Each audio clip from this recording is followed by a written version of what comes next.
Niki. Makanya hati-hati. Kalau kita mikir nih bayang ngoten niki lho Pak. Istri kita, anak putri kita, kalau kita hargai itu seperti kalau kita itu punya handphone yang harganya mungkin 10 juta. Handphone nek 10 juta niku wonten bungkusnya rapi. Dan enggak semua orang bisa pinjam. Bahkan kalau ada yang mau pinjam didelok sik tangane rusuh napa enggak. Terus nek wis disilih dideloki wedi digomblayu. Wong 10 juta. Niku handphone sing larang. Wonten handphone sing 50.000-an. Kayak wae jenengan niku lho Pak. Semesem-mesem Bapak niku. Pikiran datine kaya wae ya Allah.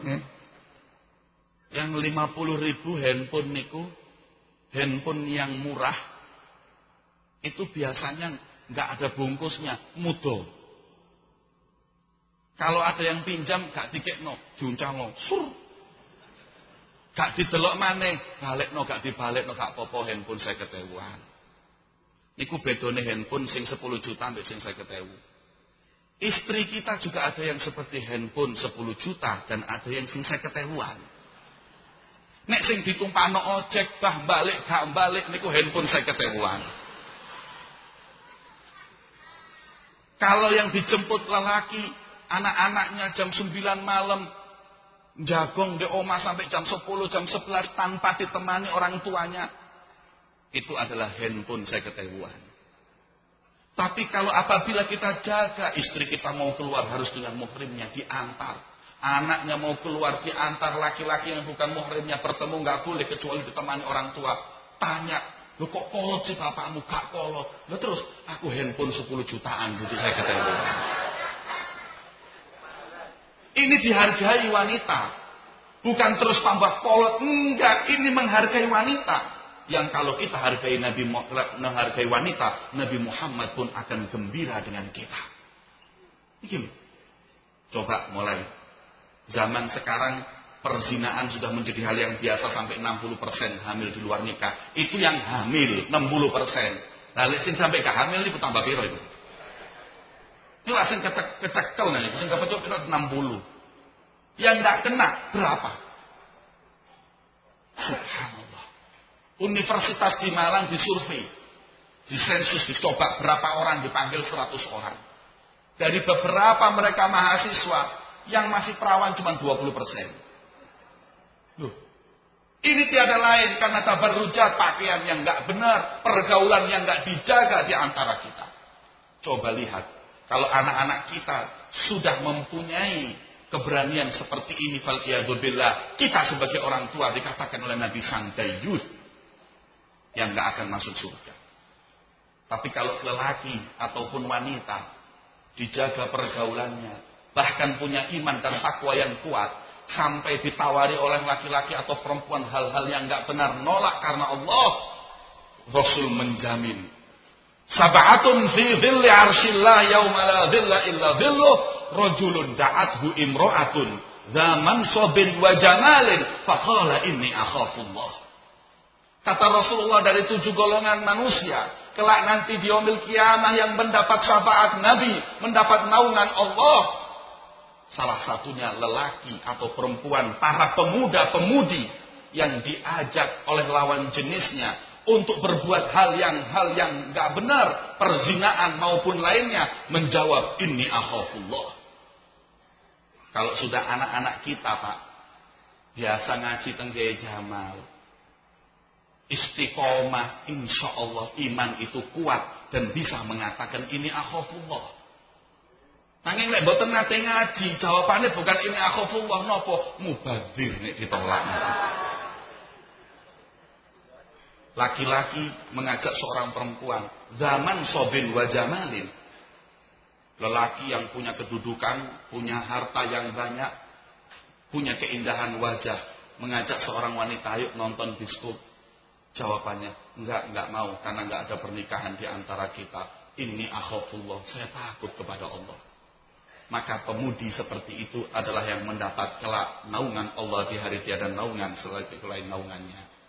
Sebaliknya laki-laki diajak seorang wanita yang cantik, anak orang kaya untuk melakukan hal yang nggak baik, kayak nonton bioskop tak bayari. Enggak, saya nggak mau. Inni akhafullah, saya takut kepada Allah. Kalau sudah jawaban itu ada, niscaya mereka adalah orang-orang yang telah mendapat naungan Allah di hari tiada naungan kecuali naungannya.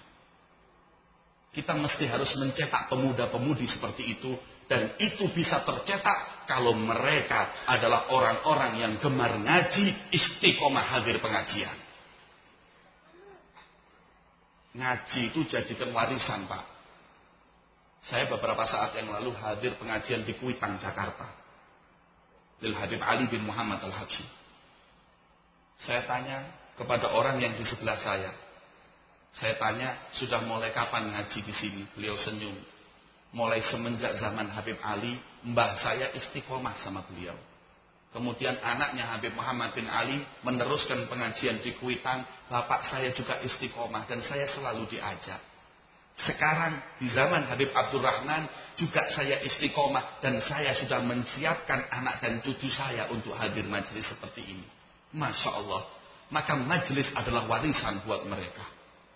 Maka pengajian dengan Kiai Jamal ini jangan buat pengajian buat kita saja, untuk kita dan zuriyah kita sebagai warisan ketika kita nanti meninggal. Nah kalau orang sekarang nih Pak nggak seneng ngaji, warisannya ya TV petang puluh ini Bu. Lalu wis diwarisi TV petang puluh ini ya bobrok akhlaknya. Rusak cara berpikirnya. Karena TV itu sudah nggak ada lagi saringannya. TV ini semua masuk, aliran apapun masuk. Kemaksiatan apapun ada. TV di negeri kita ini TV yang merusak moral. Kalau sudah anak kita pasrahkan pendidikannya dengan televisi, ya yang terjadi itu 60% hamil di luar nikah. Ini karena tarbiyah didikan televisi. Kalau anak dicekoi bendino sinetron, yang isinya sinetron ini pacaran toh. Ya sudah, akhirnya anak itu terdidik untuk bagaimana caranya pacaran. Cara berpakaian yang nggak benar. Maka mesti kita hati-hati. Didik anak-anak kita masuk ke pondok pesantren, ngaji pengajian yang istiqomah, agar insya Allah bisa mengatakan inni akhafullah ketika diajak hal yang seperti itu. Ada riwayat di Mesir seorang lelaki namanya Syabun Miski. Syabun Miski itu seorang laki-laki di Mesir yang walaupun ekonominya agak sedikit lemah, tapi dikenal seorang yang parasnya indah, apa jenenge ganteng. Nek zaman sakniki mirip Habib Jamal titik ngoten. Gak usah protes. Nek protes kula mandek ceramah niku nggih. Wae wong sing jenenge Jamal niku ganteng delon Kiai Jamaluddin itu. Nek sampai ngamuk nggih pon ngamuk mbek kiai ini nggih. Beliau seorang yang menawan wajahnya, para wanita menginginkan sesuatu hal yang enggak baik. Maka ada seorang wanita ketika itu memanggilnya untuk menerken rumah. Atapnya ada yang bocor. Ketika lelaki itu masuk, dikunci pintunya. Ayo, aslim nafsak, serahkan dirimu kepadaku, berbuatlah zina. Seorang wanita cantik menggiurnya, bahkan mengancamnya. Kalau sampai kau menolak permintaanku, aku akan teriak. Maka orang kampung akan datang, pasti akan memukulimu. Aku akan katakan kau mau ingin memperkosaku. Bingung lelaki itu. Tapi lelaki itu berkata, ini akhafullah. Saya takut sama Allah. Saya nggak mau tahu. Turuti perintah saya. Hubungan dengan saya. Atau saya teriak di kampung. Bingung. Kemudian akhirnya mendapat pikiran, oh ya, saya mau. Tapi izinkan saya untuk masuk kamar mandi, untuk mandi, bersihkan badan. Setelah itu monggo. Kau ingin apa, aku turuti. Wanita itu berpikir, oh tambah resik, ganteng, resik, tambah Masya Allah. Nih, nek ganteng, kepet, tetap aja mambu. Nih. Kemudian dia sudah masuk kamar mandi. Masuk kamar mandi, wanita itu siap-siap. Setelah masuk kamar mandi, dia buka bajunya, kemudian dia buang air besar. Setelah buang air besar, diambil buang air besar, dilulurkan ke badannya. Lulur herbal. Tanpa bahan pengawet. Murni alami. Body industri. Diusapkan ke semua badannya. Setelah diusapkan ke semua badan dia keluar. Ayo. Mau kau sama aku sekarang? Ya masuk ganteng kayak ngono. Kemudian mengatakan, keluar, ukhruj, keluar kau. Jijik. Maka kalau perempuan itu mengusir, dia pun keluar. Setelah keluar dia lari. Sampai di kampungnya, wong kampung geger bingung. Nopo wonten WC umum lewat nih.